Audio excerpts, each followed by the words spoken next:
Inumpisa na ng DSWD Region 3 ing pamamye kareng Emergency Cash Transfer o Saup kareng Miapektwan Ning Bagyu Karina inyang milabas sa banwa.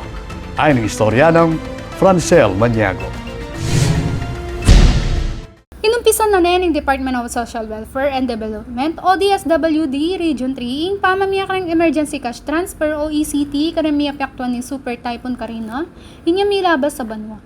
Kabilang kareng benepisyaryo reng residente ameni Batan king Arayat at Candaba king Pampanga at king probinsyaning Bataan.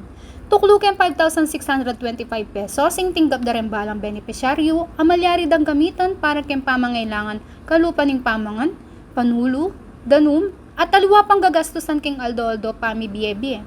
At ken migit 11,000 na pamilya ing tinanggap king pamanwang ayuda king mumunang aldo ning distribution ning ahensya. Partiya ing ECT, kareng programa ning DSWD, bang pakibatan ning pamangailangan dareng kabalen, Miapektwan ning kalamidad.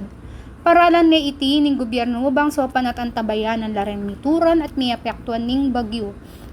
Ako po Francel Maniago para kay News Force Pampanga, balitang tutok king Balen Susuyo.